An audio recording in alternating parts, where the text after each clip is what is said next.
Welcome, everyone.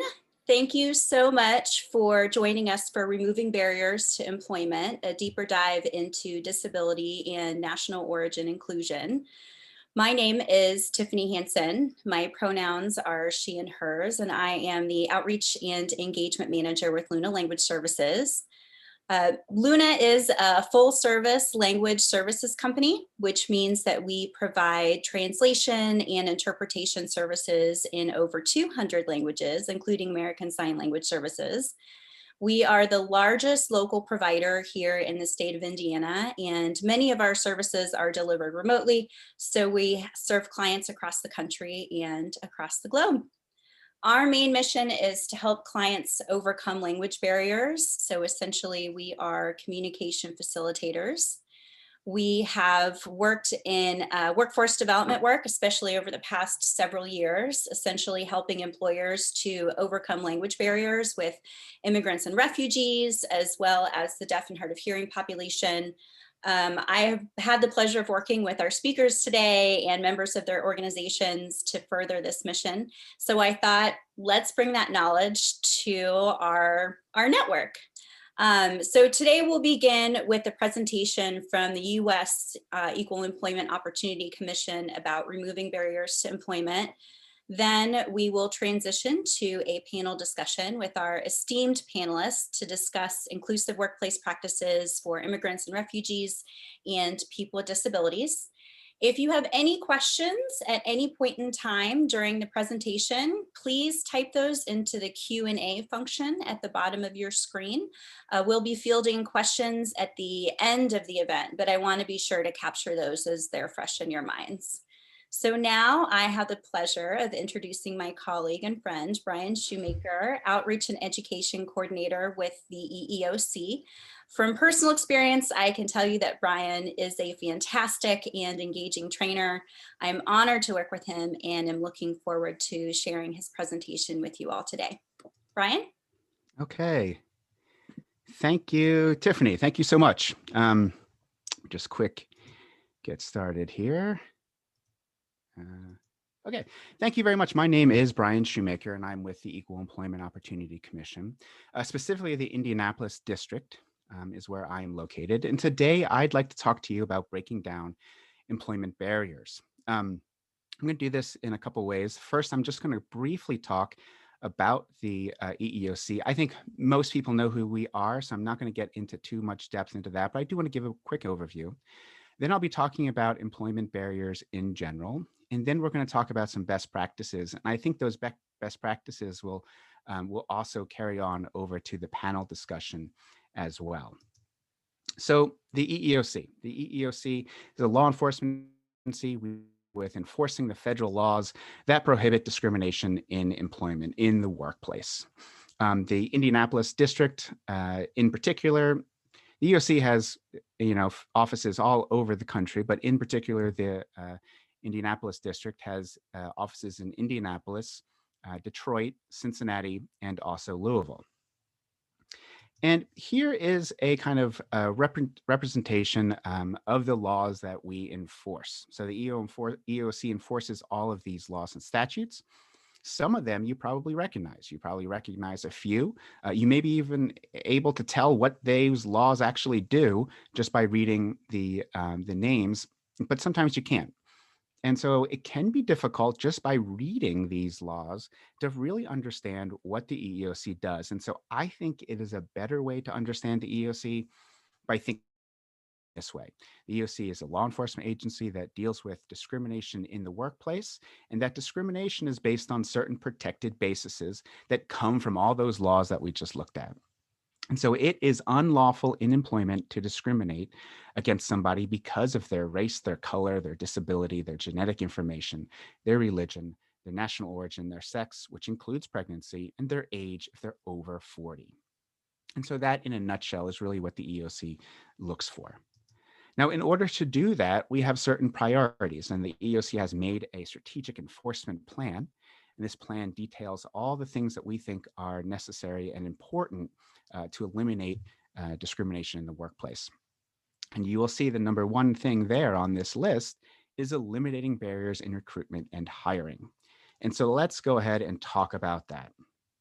So let's break down some barriers of employment. What are barriers to employment? Well, a lot of times companies are unaware of the barriers to employment that they're putting up. And so our goal is to first identify what those barriers are and then talk about ways we can break those barriers down. Because once we reduce those barriers, what we're trying to do is pick up the best qualified candidates in an area or for your company. And getting a group of candidates from a large, diverse group and picking from a candidate pool that is large and diverse is going to be extremely important and beneficial for your organization.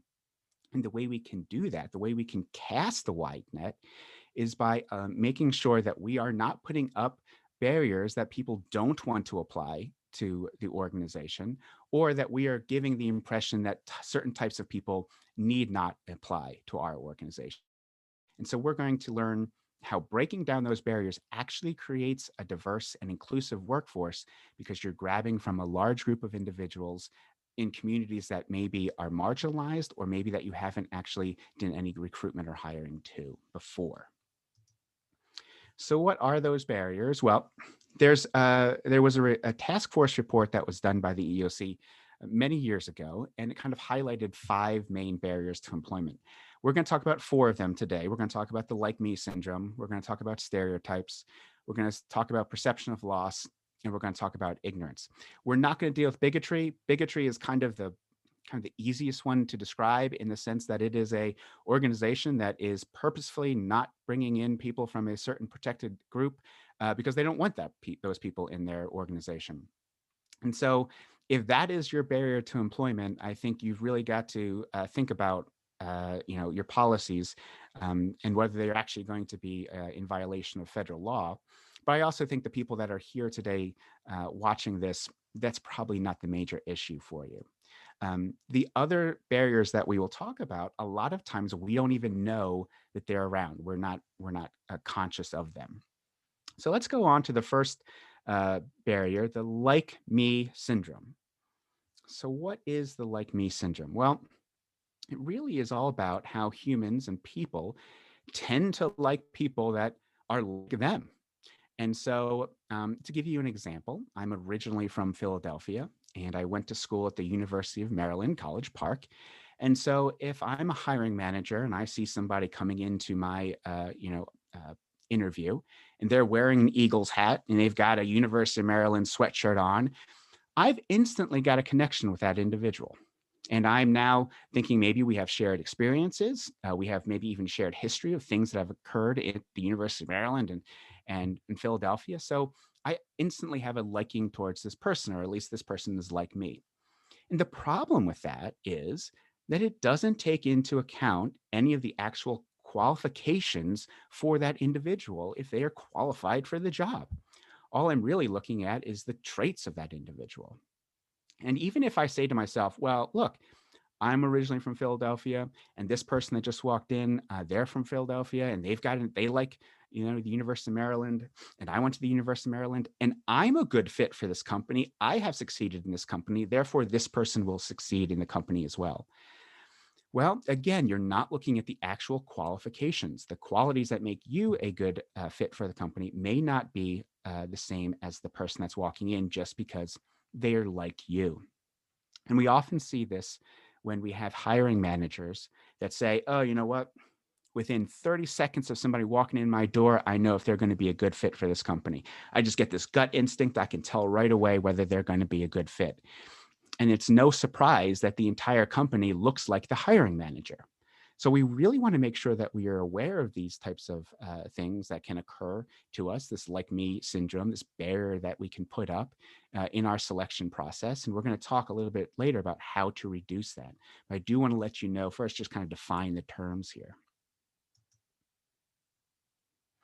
Another issue that comes up is stereotypes. And this is very much like the like me syndrome. Before I showed you this picture, if I were to say to you, picture a steel worker, would this have been the person or the picture in your mind?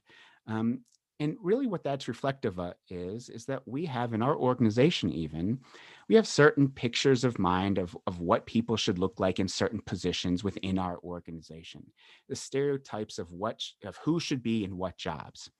And this can be a real problem because again, it's not looking at what qualifications does that person have.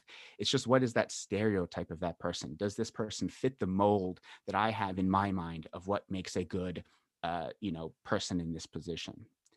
Another problem with stereotypes is that we can often project stereotypes on the people that we're seeing for interviews. So if I have certain stereotypes about individuals, maybe of national origin or a disability, and they're coming in and interviewing, and I'm projecting my stereotypes on what they may be able to do and what they may be able to that they can't do based on my own stereotypes, that could be a real problem for getting a diverse group or for getting the best qualified people into your organization. Because again, it's all about the qualifications of that individual. Perception of loss is really, I think, an interesting one to think about because it often happens once companies start doing things to expand their hiring procedure. So once a company says, you know what, we're going to break down some barriers, we're going to expand our reach into communities that maybe are underserved or that we haven't thought about before, and we're expanding our reach, what often happens is that through just the simple act of getting more qualified applicants and being able to pick from a larger group of individuals, you often see the makeup of the company change, either culturally or diversity wise. You see the makeup of the company change. And people that were there before might see this happening, see all these new hires that look different from them, and say to themselves, oh, you know what, I feel like I'm losing some power, losing some authority, losing some of the thing that makes this company what I like about this company. And what we often then see is harassment issues come out. And those harassment issues can be the form of bullying, it can be form of isolation, you know. And so what we see then is a new barrier comes up because those individuals who are newly hired go back to their communities and tell their communities, you know what, you don't want to work at this place. They're really bad harassment. They make fun of all the people that are this way, or they're really prejudiced against these individuals. And so again, you've now put in place a new barrier once you start taking those barriers down. So you have to be really aware of that. The important step is this can really be problematic if it happens to management or leadership. So if the leadership, if you haven't explained why, breaking down these barriers is a good idea for your organization, you start breaking down the barriers, and suddenly what you find is that the leadership then says, oh, you know what, we had a good organization here before, and now I'm seeing all these new people come in that look different. We're trying to change something. I don't like change. And, we need to change back our hiring practices. So that can be a problem too. It can be a barrier that comes up once you start taking the barriers down. So you have to be aware of the perception of loss of individuals who are affected by these EEO policies. And lastly, I just want to talk about ignorance. This is kind of the biggest one that we see as far as compliance issues. People are just unaware of what the federal law requires them when they're, asking questions in an interview. What questions can you ask? What questions can you not ask? When you're looking at job applications, what are the questions on that job application? Even like things like advertisement, when you're putting in advertisements out there, using words that are going to suggest that you're looking for a certain type of person and that others need not apply. So you just want to make sure you're in compliance with these types of issues. Another thing that I see quite often is with accommodation issues and ignorance in compliance.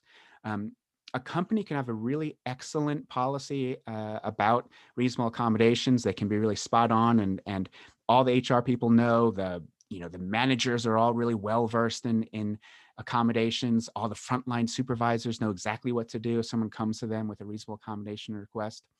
But what ends up happening is you have an applicant come to the location, go to the front desk, ask the front desk person for an application, and that front desk person says, oh, you know what? We use the computer right now. So go over to the computer kiosk. You can go online and type in your information. That's how you can you can apply for a job here. And that person says, oh, you know what, I didn't realize it was going to be on the computer. I have a vision impairment. And so I'm going to need a magnifying device so that I can put it on the screen so that I'll be able to fill out the application. And that front desk person says, I don't know what you're talking about. We don't have one of those. You're just not going to be able to apply here. And so all the best practices that you have a very beginning point, okay? Because not everybody in that chain, in that hiring process, understands compliance. Okay, they may be ignorant of federal rules.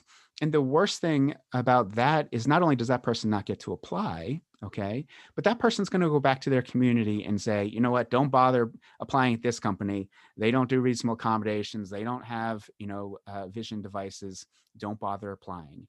And now you've put up another barrier of employment for individuals.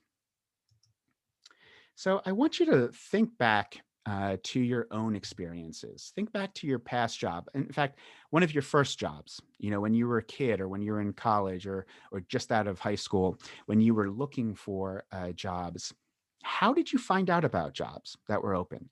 What was your first interview like? I want you to start thinking about those types of things. And I do then want you to think about, what about your current job? How did you get your current job? What was the interview process like for your current job?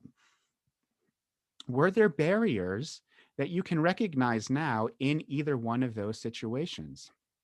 And then finally, think about your current hiring procedures, your current recruiting procedures.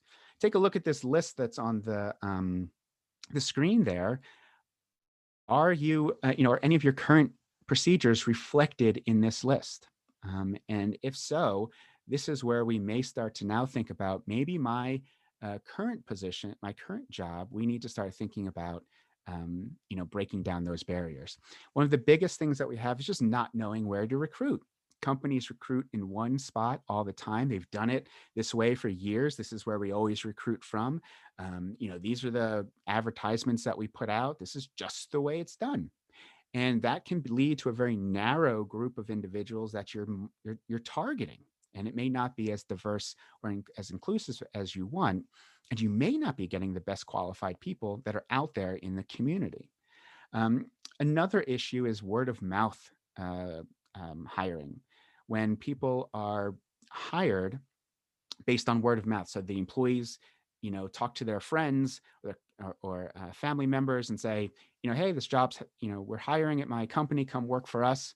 Again, now you're still at a very narrow way of recruitment, and you're not reaching out to all the members of the community.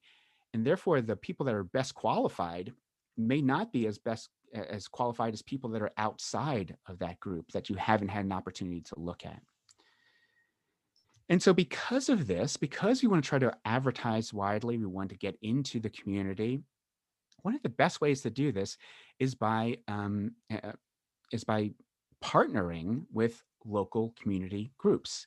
And that could be advocacy groups, it could be business groups, it could be community organizations. And when you have a partnership with these organizations, these groups, these advocacy groups, or these business groups, when you have partnerships with them, then when you have an opening and you need people to apply for a position, you can go to those groups and ask those groups, hey, can you distribute this throughout your populations? And you're really reaching into areas that you may not have thought of before. Another real positives about this is if you have partnerships with your community groups, and there's an issue within your organization, let's say a diversity issue or maybe an issue with reasonable accommodations, if you can then know that you have a partnership with a diversity group or a group that deals with reasonable accommodations, you can go to that individual and say, hey, look, we've got some issues. Is there any advice that you can give us? Is there any help that you may be able to provide when thinking about reasonable accommodations or creating diversity in our workplace? And these are really good ways and partnerships to build within the community to cast that wide net, to get as many people as possible into the hiring process so that you can pick the best qualified. So let's talk about some best practices now. the first best practice I can tell you is create selection criteria and develop it before the actual interview process. Know what is needed, know what the qualifications of this particular job are. You don't want to wing it in the interview. You want to know exactly what the qualifications of this job are so that you can speak to the applicants and see if they're qualified for the job that you have. And if it's written down, if you've looked at the criteria already, you know what it is, it makes really an easy way to then compare an individual applicant with the qualifications needed and the criteria needed for that position.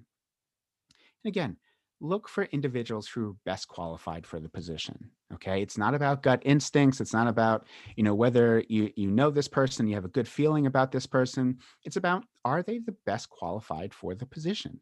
The whole point of casting this wide net is to get people from groups that you may not have looked at before, just that you can try to determine whether or not they're the best qualified. And they may be, just by the mere fact that you're looking in different locations that you haven't before. So use that as the way that you're going to use as your metric for hiring somebody. Are they the best qualified for that position? Using a diverse hiring panel, that helps with the like me syndrome. It helps with the stereotypes syndrome. If you have a bunch of different people from different backgrounds on that hiring panel, they can then really focus then on who is the best qualified. Doesn't matter what the stereotypes they had, doesn't matter about the like me syndrome. We're just looking now at who is the best qualified for this position, and you have lots of diverse input into it. Be compliant with federal law. Of course, going to say that, right? You want to make sure you ask the proper questions and you're not asking illegal questions. Be able to articulate the non-discriminatory reason why the person was selected. So you're going to select some people from for the position. Be able to articulate why that person was selected. And it really helps. You've got the criteria already developed, right? It was developed before the position even came open. You know what the best qualifications are for this position. And so now you can easily say, look, these are the qualifications for this position. This is the person that had the best qualities and that we were looking for, the best skills. And that's why we hired that individual. Review the job description with the actual job requirements. Oftentimes we see that the job description was written back in the 80s, and now suddenly you're hiring, and the actual job that person isn't reflected in the job description that was made years ago. And so you want to make sure that they match. This is for the Equal Pay Act. That's a very good way to be in compliance with the Equal Pay Act. But it's important when you know what the true essential functions of the job are, then you can articulate that to an individual, and that individual can then say yes or no whether or not they can do the essential functions of the job with or without a reasonable accommodation. If you know what those essential functions are currently, it's huge when we're talking about reasonable accommodations, probably a little later on. And then just, of course, ensure everybody in the hiring process knows about reasonable accommodations. And at the very least, if someone comes to them with a reasonable accommodation, they know to move this up the chain of command. So real quick, I'm going to mention two other things, and then my time is up because we have some really great speakers that I don't want to take their time. Accommodations, just as a reminder, accommodations are tools and devices. This is often what we think about when we think about a reasonable accommodation, a tool or device, but it can also be an exception to a policy or rule. So if you have, if somebody comes to you and says, I have an intellectual disability and therefore I need, 10 extra minutes to take this, test or to fill out this application, and the policy is you only get X amount of time, a reasonable accommodation for this person with a disability may be to provide extra amount of time to fill out that application. And then also remember what questions you can ask during an interview and which questions you can ask. If it's post-offer, meaning you haven't offered the position yet, employers should not be asking any questions that are going to elicit medical information, and they should not be requiring examinations. And I'm going to hint at this one because I may talk about this more on our panel about harassment prevention. When you break down these barriers, like I said, you're casting a wide net, you're getting more applicants that are highly qualified for your organization that's going to look more diverse than it has before. and you just start hiring individuals who are the best qualified, chances are your workforce is going to look a little different. They may be more diverse. And so what we want to then see is make sure that we don't have harassment because of this, that perception of loss that we were talking about. So harassment prevention is extremely important, and we can talk about that a little bit later. My contact information, if you're interested, if you're in the Indianapolis district, like I said, that's Michigan, that's Indiana, it's the western part of Ohio, and in all of the Commonwealth of Kentucky. And you have questions for me, simply give me a call. I think Tiffany will be able to also provide some of that information later. And so I want to thank you for your time, and I'm going to hand this back over to Tiffany. Thanks so much, Brian. So what I would like to do now is transition to our panel of fabulous subject matter experts. I do find that it's best to let folks introduce themselves so that they can talk about what they feel is most important about the work that they do. So what I'd love to do is go through our panel and have each of you introduce yourself, the company that you represent, a very brief overview of the services that your company provides, and then just talk just a little bit about the role that you fill with that organization. So Cynthia, why don't we go ahead and start with you? Hello, everybody. Thank you for having me today. My name is Cynthia Hobbs, and I am the Outreach Partnerships Manager with the Morales Group. We are an employment agency based here out of Indianapolis, and we help individuals build better futures by connecting them with employment opportunities. And we help support our employer partners by connecting them with diverse communities and implementing a welcoming culture that they can thrive in. And so we're, like I said, based out of Indianapolis, but we also have branches throughout the rest of Indiana, Louisville, and Dallas. And my role was created to help our company recruit from our diverse pools of talent in the community. And so I help connect with our community partners to learn the needs of the community so that us as an organization can support those resources that are in need, but also learn how we can adapt our recruiting efforts to attract individuals to our positions. Thank you. Josh, would you like to go next? Yeah, hi everyone. My name is Josh Anderson, and I'm the manager of Clinical Assistive Technology Services at Easter Seals Crossroads, also in Central Indiana. Many of our programs are based here in the Central Indiana region, but my program is actually statewide, and we also do cross the borders here and there as kind of needed. As an organization, we have all kinds of different programs that help individuals with disabilities really just live more independent lives. And that's everything from day programs to autism services to employment programs, which helps individuals with disabilities get jobs. And in my role, actually here, I lead our clinical assistive technology program, and we work mostly one-on-one with individuals and businesses to find technology and accommodations that can help folks become more independent in work, school, and life. Awesome, thank you. And Yaza. Hello. Hi, my name is Yaza Sway. I am with Exodus Refugee Immigration. We are a local refugee resettlement agency, and we work with refugees, asylees, special immigrant visa, who are essentially the people who helped US military overseas and migrated here.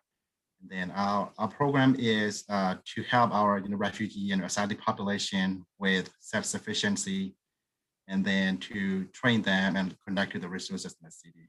I'm glad to be here. Thank you. Thank you. So Josh, I'm going to start with you with just a few questions. As an accommodation specialist for a prominent nonprofit that supports people with disabilities, can you share with us 2 or 3 of the most common barriers that you find yourself discussing with employers to help them create a more inclusive workplace? Yeah, so really I can probably sum up all 2 or 3 of them in one, and it's computer access. It's computer access from the beginning, which is the application process, all the way through actually working. And Brian, you kind of brought this up as well. If I have a visual impairment or any other kind of disability, if I can't find the job and I can't apply for it, well, I'm not going to know it's there, and I'm not going to be considered for that position.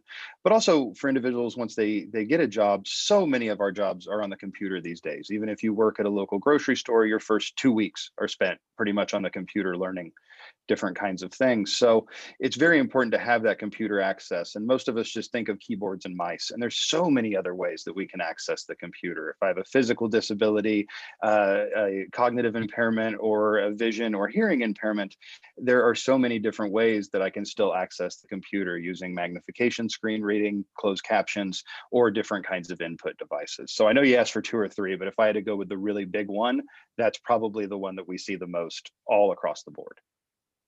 That's really helpful. And so then in your conversations as well, what are a few of the reasonable accommodations that you find yourself suggesting that typically make the employer say, I can't believe I didn't think about that?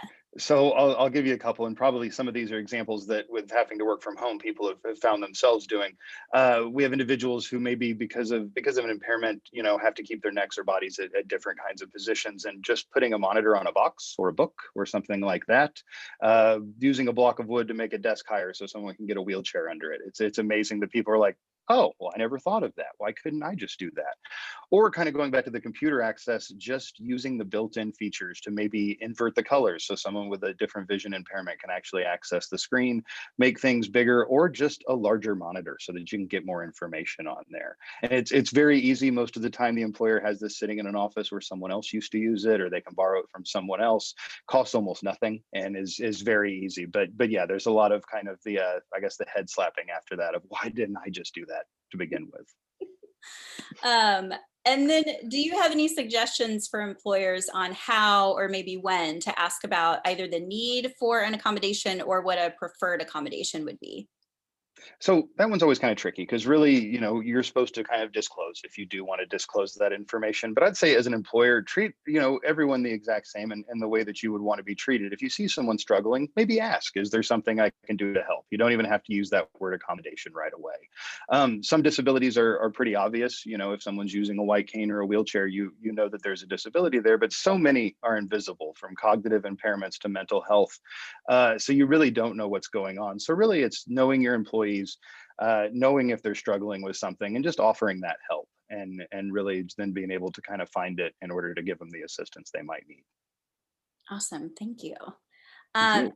Now, Yaza, I'd love to chat with you for just a few minutes. And before we kind of start answering some questions, can you, just to make sure we're all on the same page, can you please describe the difference between an immigrant and a refugee for our audience?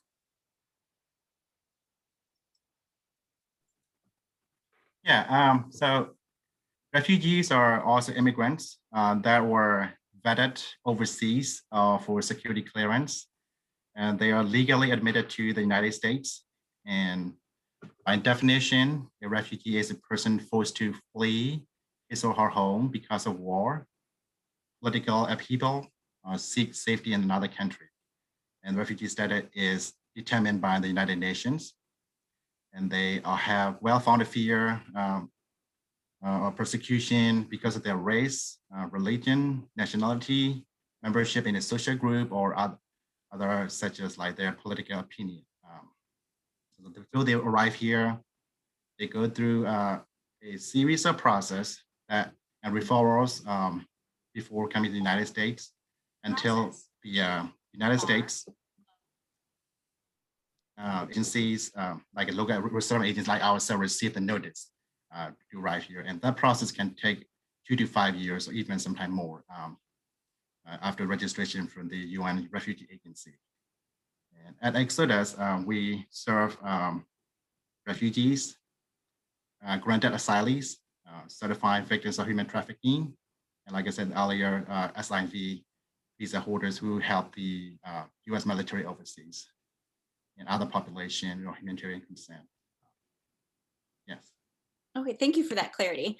One thing that I know I was surprised to learn when we've had this same kind of event or discussion in the past is that refugees are legally able to work as soon as they arrive in the United States. I think that's a common misconception, is that much like many other immigrants, like maybe they have to wait for a lot of paperwork or they have a time period where they're not able to work. So they are.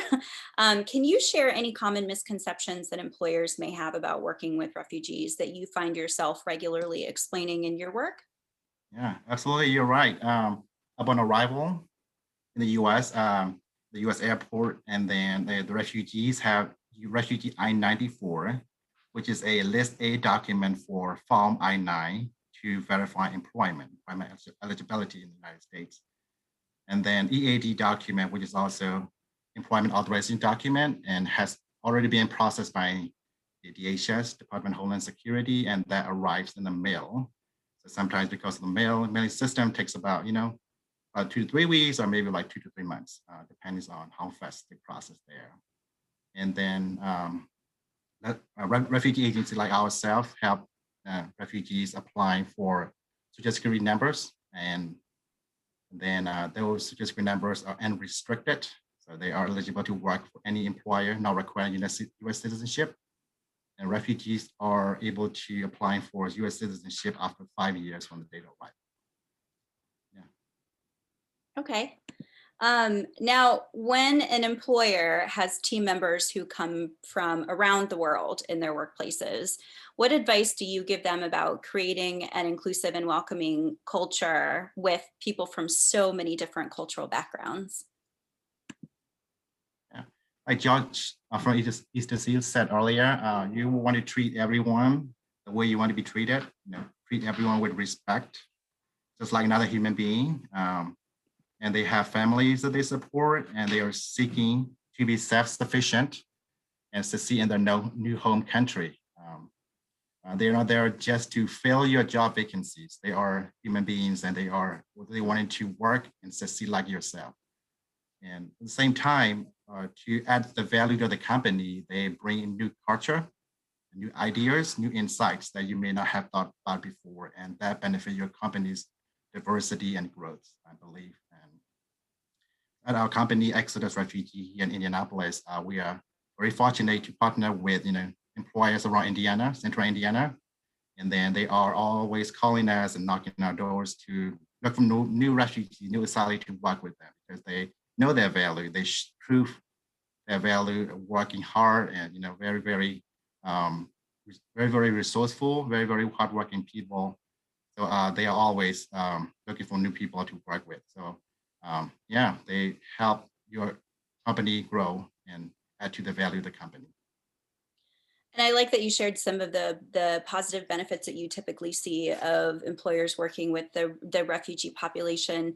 I think it's also important to note one of the suggestions you made was essentially be open-minded to the ideas that these people have to bring forward to you, right? Like create an open environment for them to tell you what those ideas are, and make sure you're listening and taking those seriously, not dismissing them because they're from a different cultural background, right?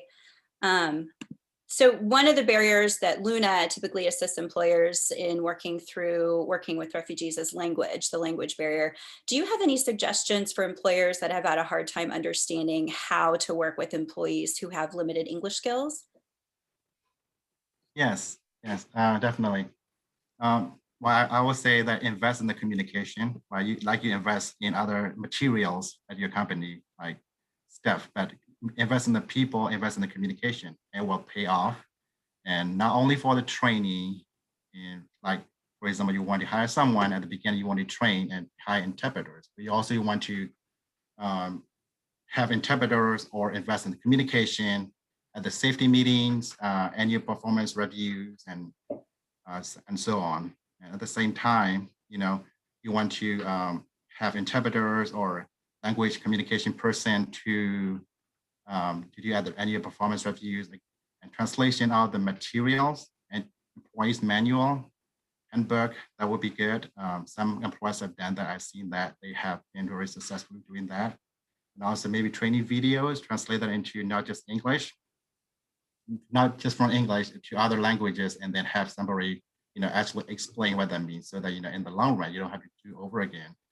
And yeah, and then some companies I see hiring bilingual person at the office, at the human resources department, and then the trainer levels or supervisors level, and that becomes very, very useful. And then at our company ourselves at Exodus, I speak other language at the same time. If I don't speak the language, I will hire someone from Luna or other interpreting agencies to communicate with my clients, then listen to them. So yeah, I would in short, invest in communication as well, and not only invest in your materials. Yeah, and I think you brought up a good point. One thing that I talk with a lot of folks about is just understanding that English proficiency is a spectrum. So while you may be able to talk with someone about their daily activities, when you're talking on a higher level thing, whether that's about benefits or technical language you're using for training, it's typically going to be most beneficial that folks can learn that in their native language as well as having that presented in English. So thank you for sharing that. Okay, and Miss Cynthia. So Cynthia, in your role with Moralis Group, you connect with a large number of community partners to help the Moralis Group and your clients remove barriers to employment for our community. Can you talk just a little bit about some of the populations that you work with and the main barriers that they face? Yes, of course. So Moralis Group, we work with a very diverse workforce, and we're fortunate for that. And this includes individuals, but it's not limited to people from the Haitian community, Burmese, African American, Muslim, Congolese, Somali, Sudanese, Chin community. And we work with these individuals to help them find and build a better future by finding an employment opportunity that fits their need. And because we're able to do that, we're also able to help our employer partners connect with these diverse communities and help them implement a culture that they can not only be employed in, but thrive in. Some of the main barriers that we see, one is access to transportation to employment opportunities. That's one of the major ones. We also see a lack of affordable or free skill enhancement training for individuals from these communities. Um, and then one of the biggest ones, I think, is a lack of awareness from employers and an understanding what positive effects opening the door to candidates from diverse communities can have on their organization, and how easy it is to connect with some of these community resources and implement some of these changes within their organization. So that transitions great into my next question. You know, as a staffing agency, can you provide some insight about the positive benefits that the Moralis Group has seen from working with these populations and essentially like the benefits of investing to help to decrease these barriers? Yeah, so not only do you get to employ a diverse workforce, but that brings a lot of culture, a lot of positive changes. As it was mentioned earlier, a different perspective as well. We've seen our teammates offer process improvement because they come in, they think of things differently, and they have suggestions that they can share with their employers on how to improve something for their business. And that's something that most of the times you're not going to get if you're not employing different individuals. We see a great level of commitment from these communities as well when it comes to their employers. They oftentimes are the ones staying longer, looking to grow within the company as well. And just oftentimes, not only are they, I don't want to say just working the overtime, but they're the ones eager to learn, cross train, grow their skill set, and really invest in that employer because that employer took the opportunity to invest in them. And so we as a company, we value our community partners and we want to give back because we know that by supporting the resources in the community that help eliminate these barriers, we're supporting our workforce, we're supporting our employers as well. And ultimately that's our goal. That's great. And I know I've seen with some of the partners that I've worked with, whether it's people that are intentionally hiring from the disability community or the immigrant and refugee community, another thing that they see is the loyalty, the retention numbers from those populations when an employer does make a meaningful effort to try to reduce those barriers, right? Great. Yes, and that's why we always promote not only do you want to open the door for this pool of talent, but you want to create that inclusive culture within your organization that they'll thrive in and want to stay. Yeah. And can you share just a few details about some of the community partners that you work closely with that provide meaningful resources for overcoming those barriers? Maybe describe just a few of what those resources might look like. Yes, of course. We strongly value our partnerships since that's kind of what the role was created for, to support those partnerships. And some of the partners we work with here locally in Indiana, big one is the Immigrant Welcome Center. Just when it comes to educating individuals on ELL resources, connecting individuals who may need access to food or health, but also their cultural bias training as well, that we are going to have our internal team participate in as well, I think is really important. Exodus Yasa is another great partner of ours as well. We work with the Chin Center, Haitian Association of Indiana as well. And most of those partnerships is to help us connect with the community, understand their needs, and how we can best support them. We also partner with a nonprofit called Project Azul that offers free training within the logistics sector to individuals who want to, learn how to operate a forklift, become a team lead, learn the ins and outs of working in logistics, and so we value that because not only do they provide the training for free, they pay individuals to attend that training, and then they work with us as one of their employer partners, but additional employer partners to help them find meaningful employment opportunities. We've worked with Easter Seals, Bosma, and we love that because they're willing to come on site to our employers and walk over some of the accommodations and how it is, so easy to make those accommodations for individuals. And just seeing that light bulb go off with the employers, like, oh, I did not know that, but just connecting them to that resource is valuable. Yeah, thank you. Thank you for sharing that. I know Indiana, we have a very close-knit community, especially when it comes to nonprofits. So I know that Easter Seals and Morales and Exodus probably have all worked together in some way, shape, or form in the past. So thank you for sharing that. Brian, I also wanted to give you an opportunity if you wanted to share any additional information about best practices, any best practices that you've seen for how to create a more inclusive workplace for immigrants and refugees or people with disabilities.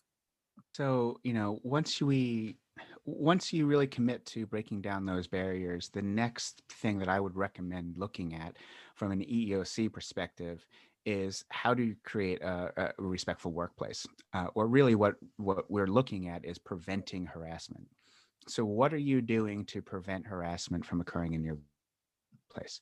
And so that, I would say, that's the next step in this kind of line of thinking of, okay, we're going to first create, break down these barriers. We're going to get a more inclusive environment just simply because we broke down those barriers.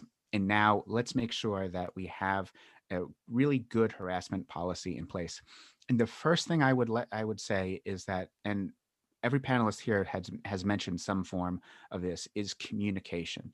Know how to communicate with your employees. It be through language, whether it be through even things like whether people like email rather than getting chats, or whether they want to be picked up on the phone and be called. How do you communicate with your employees? What's that process? And making sure that the employees understand that if there's an issue, that they are free to complain about that issue and make a complaint through the company's process, and that the company will then deal with that issue.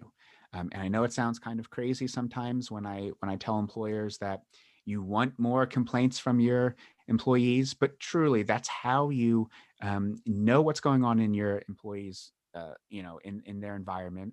If there are issues that are just small things like bullying behavior, you can take care of those things before it gets to something that may be illegal harassment. And so communication is key, and understanding how to make sure your employees are able to communicate when they have problems and when there are issues. Great. Thank you. Thank you for sharing that. So now we're going to go over to the Q&A function. We do have a couple of questions in here. If anyone has any more questions they'd like to add to that, we'll try to get to that in the next 10 minutes before the end of the event. So the first question I have here is, please discuss whether and how employers can deal with barriers by paying more wages and offering additional grants to underrepresented minorities. How can this legally be offered, and what kind of resources are out there? I'm not quite sure who to throw it to for that. I don't know if anyone has a specific suggestion for that wants to speak up. I can touch on this a little bit. So I think to your point, yes, paying fair wages um, is always something that people should do. I think just educating yourself on what the wage in your location should be, but look at how far people are traveling to you as well, and think about what the cost of gas money to you is. So, just because you're in a certain area offering a certain wage, but where's your workforce coming from? And so I think about Indianapolis and how a lot of the warehouses or logistics or employment opportunities have moved to the surrounding donut counties, but their workforce is primarily coming from Indianapolis. So you have to think about the travel time. And as far as grants, connect with your local community resources. How can you donate to them so that they can in turn support that community? And I think that that's a very simple way that you can go about that. And Cynthia, to your point, I think one thing the Morales Group did recently is they put together a report of what the average wage in those logistics facilities typically looks like. And they're giving those to their clients because their clients essentially set their wage. They're like, we can't place people if you don't pay them enough. Right. So I love that the Morales Group has tried to create more transparency and more knowledge around this. If you're not paying people this, then they're not going to come to you anyway, Yeah, as well as, the benefits. Think about what does it look like when someone, gets hired on? What are the benefits? Or do you offer any educational benefits for them to continue to grow their skill set? And that's just the average. That's not, what should you pay more? Right. So what resources? Tiffany, I was just going to jump in and just make sure that, because I'm not exactly sure I totally understand the question, but I do want to just make sure that people understand that you cannot use one of the protected bases that we talked about as a reason to hire somebody or pay somebody more or less. So you want to make sure that it's a non-discriminatory reason, and that you're looking at like skill, effort, and responsibility when you're coming up with wage and compensation packages. Right. And that's why I thank you for specifically like creating clarity around that. That's why I liked, the Morales Group's full report of like, this is what the wages are in the areas. Like, this is for everybody across the board. This is the average wage. And so thank you for specifically mentioning that is like, we want to take a look at what you should be paying people, not what you might pay someone because of their cultural background. Thank you. So the next question I have is, what resources or suggestions are available for helping address victim situations? So kind of like maybe discriminatory behavior or even hate crimes. Our institution has females in upper management that take active measures to discourage other women from applying or succeeding. Their fear is the elephant in the room.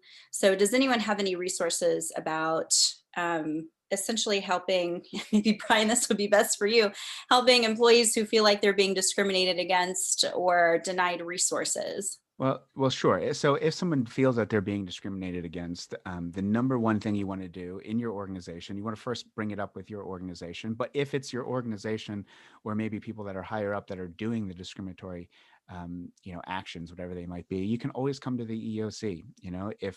If women in particular are not being promoted, or if women in particular are being harassed because of their sex, because of their gender, then that is an issue that we certainly want to look at through the EEOC. And so, the EEOC is a resource. You can go to our website and they'll tell you how to file a charge. You can file a charge online, and go through that process. If it's leadership, if management is seeing that women aren't getting promoted, then it really takes management to step up and to make these decisions and get involved. And if management and HR are seeing discriminatory behaviors that are happening in the workplace, there's their responsibility to make those changes and make sure that people can work free of discrimination in the workplace. Absolutely. Josh, this next question specifically is for you. Does Easter Seals do any work with training service animals? So that is one service we don't do. There are a few places in Indiana that do some different work, and I believe you're going to share all our contact information later. So if that individual wants to reach out, I can give you some of the places locally. If they're looking for guide dogs, like for individuals who are blind or visually impaired and need those, there's some I don't know of any of it in Indiana, but I can get you their information as well. And that is always a really good accommodation as well, that some businesses don't like to do, is allowing those service animals in with individuals. So if you're trying to make an inclusive workplace, that's a very important one to remember also. For sure. I personally love employers that allow all animals, service or not, into their workplaces. So now that we all work from home, it's like we're all animal friendly anyway right now, right? Okay, so Yasa, I think this one may be best for you. What are some examples of statements or questions that are inadvertently offensive or hurtful to refugees? Can I get the question one more time? Just don't want to get the wrong idea. Yeah. What are some examples of statements or questions that are inadvertently offensive or hurtful to refugees? Um, well, I can't speak for everyone, but I heard some languages that are probably not appropriate, to speak to someone. Like, you came from another country, you are an Asian, you're an African, you don't belong here. Like that's kind of maybe not language, sometimes even the physical gesture to block someone from, being accessible, well, not to be accessible to the management or anyone like that. So like you will want to be, accessible to anyone, like you will open up to everyone. Like you don't want to, at a company or anywhere, you don't want to be discriminating in any way, not just in verbal languages, also gesture. You are a refugee, you are from a new country, you don't belong here.